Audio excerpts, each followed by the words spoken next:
Hello friends, मैं हूं मिथिलेश कुमार और आपका स्वागत करता हूं उदित एकेडमी के यूट्यूब चैनल पे। तो आज के इस वीडियो में मैं आपको बायोलॉजी के मॉडल पेपर 3 का पार्ट ए करवाने वाला हूं, ठीक है।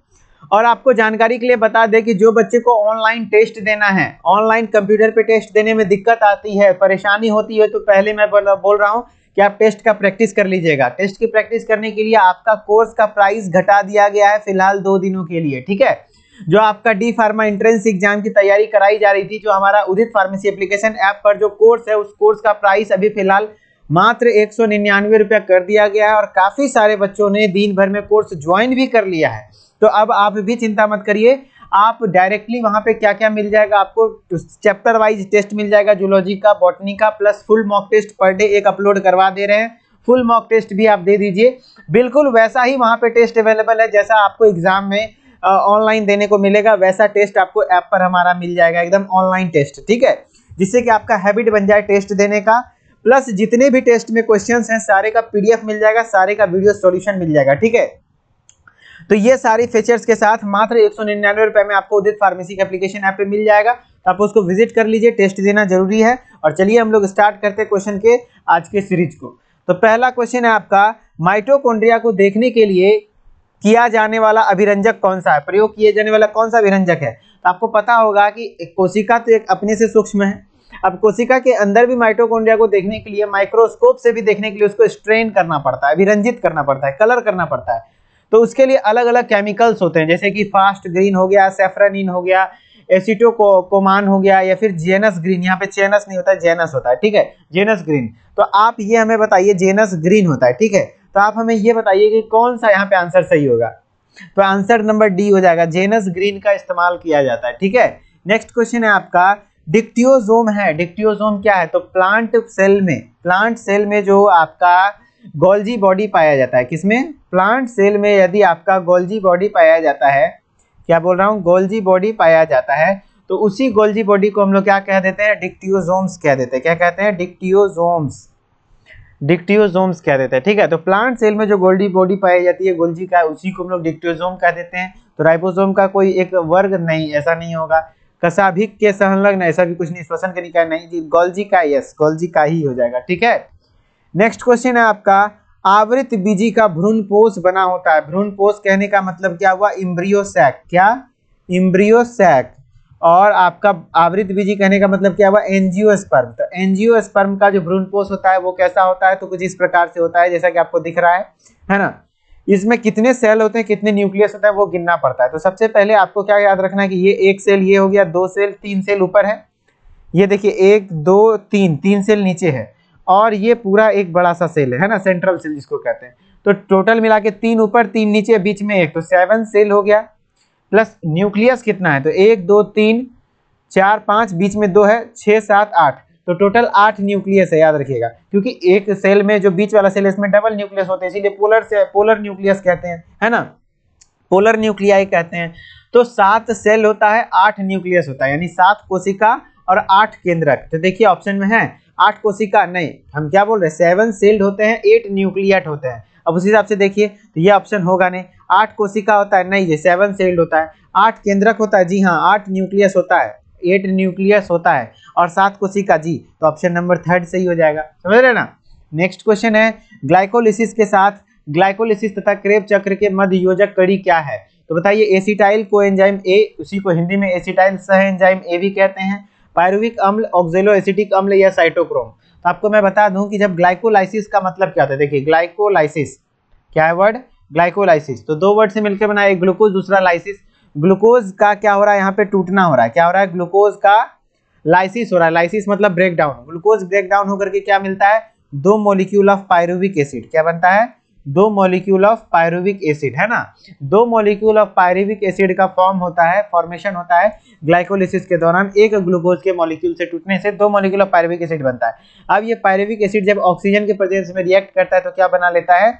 एसिटाइल कोएंजाइम ए, ठीक है। और ये फिर किस में एंटर कर जाता है? क्रेब साइकिल में। किस में एंटर कर जाता है? क्रेब साइकिल में, ठीक है। तो एसिटाइल कोएंजाइम ए में क्या कहते हैं, बदल के फिर ये कोएंजाइम में, ये क्रेब साइकिल में चला जाता है। तो ये जो एसिटाइल कोएंजाइम ए है, यही आपका दोनों ग्लाइकोलिसिस और क्रेब साइकिल के बीच का मध्य योजक कड़ी कहलाता है। ठीक है, तो यही है आपका एसिटाइल सह एंजाइम ए। क्या?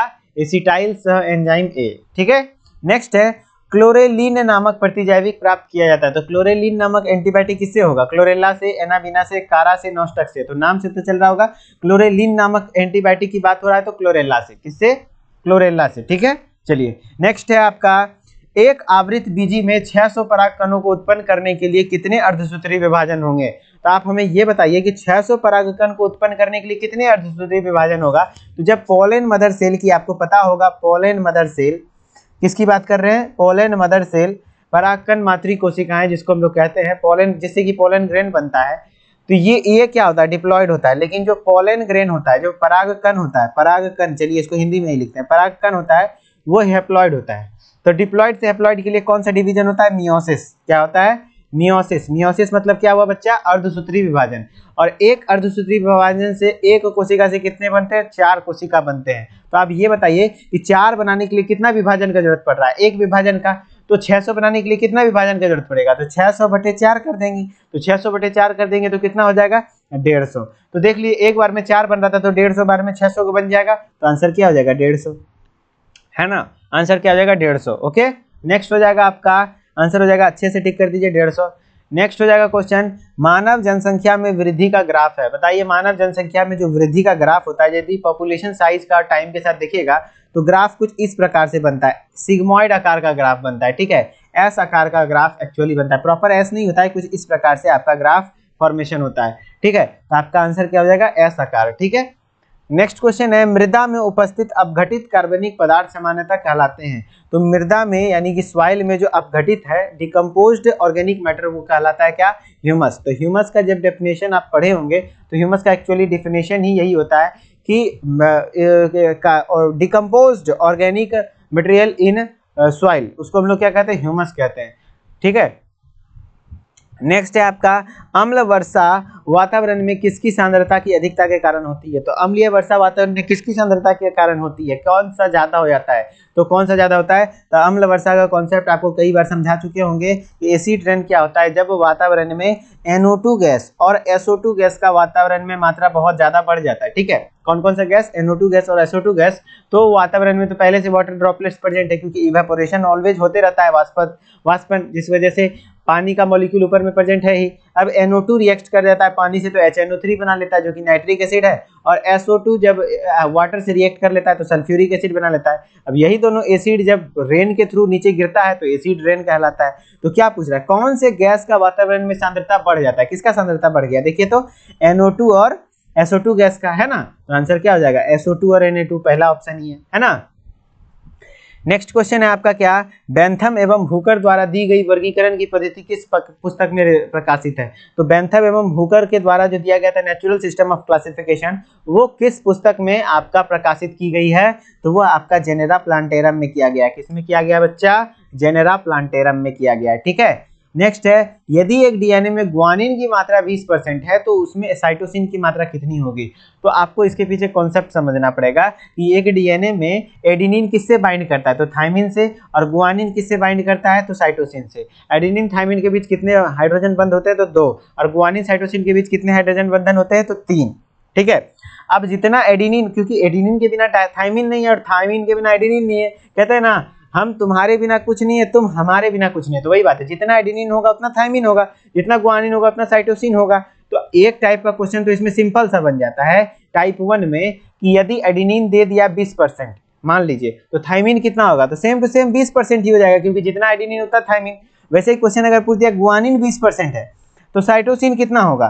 तो 20% सेम है, क्योंकि एडेनिन ग्वानिन आपस में बाइंड करता है। लेकिन अगर पूछ दे एडेनिन यदि 20% है तो साइटोसिन कितना होगा? तो साइटोसिन कितना होगा? तो कैसे निकालोगे?